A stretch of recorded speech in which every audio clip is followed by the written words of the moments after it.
కాకినాడ జిల్లా పిఠాపురం నియోజకవర్గం గొల్లప్రోలు నుండి అన్నవరం శ్రీ సత్యదేవుని సన్నిధికి అధిక సంఖ్యలో భక్తులు మహాపాదయాత్ర చేపట్టారు.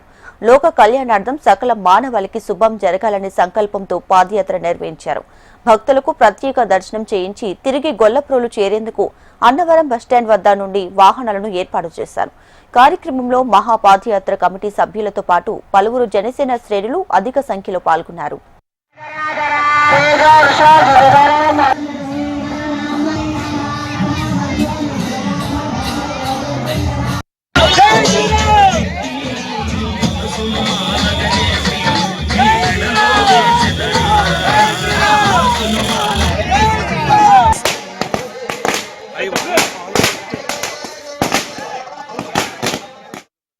నియోజకవర్గంలో గొల్లప్రోలు ఏదైతే గ్రామ పంచాయతీ అయితే మున్సిపాలిటీ ఉందో ఆ పరిధిలోనే కాకుండా మండల వ్యాప్తంగా కూడా హిందూ బంధువులు అందరూ కూడా ఎప్పటి నుంచో గొల్లప్రోలు గ్రామస్తులు ఏర్పాటు చేసినటువంటి ఈ సత్యదేవుని దర్శనార్థం ప్రతి సంవత్సరం కార్తీక మాసంలో పెద్ద ఎత్తున భక్తులందరూ కూడా గొల్లప్రోలు నుంచి మొదలెట్టి అన్నవరం వరకు పాదయాత్ర చేసుకుంటూ వెళ్తూ అన్నవరంలో సత్యదేవుని దర్శనం చేసుకోవటం ఆనవాయితీగా వస్తూ ఉంది.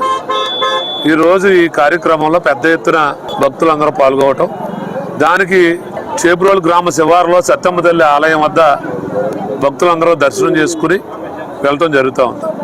ఈ కార్యక్రమానికి మాజీ శాసనసభ్యులు పెండూరు దొరబాబు గారు వారందరికీ కూడా అల్పాహార విందు ఏర్పాటు చేయటం జరిగింది. ఈ అల్పాహార విందు ఇప్పుడే భక్తులందరూ చేస్తూ ఉన్నారు. ఈ కార్యక్రమానికి ఏదైతే పవన్ కళ్యాణ్ గారు ఈ పిఠాపురం నియోజకవర్గంలో ప్రతి గ్రామంలో సమస్యలు తెలుసుకునే విధంగా ప్రజలందరికీ అందుబాటులో ఉండే విధంగా ఏదైతే కమిటీని నియమించారో ఆ కమిటీలో భాగస్వాములైనటువంటి జ్యోతుల శ్రీనివాస్ గారు అయితే ఓదూరి కిషోర్ గారు, పెండూరు దొరబాబు గారు, నేను, మరి అలాగే తంగెళ్ళ ఉదయ శ్రీనివాస్ గారు, మేమందరం కూడా పాల్గొనడం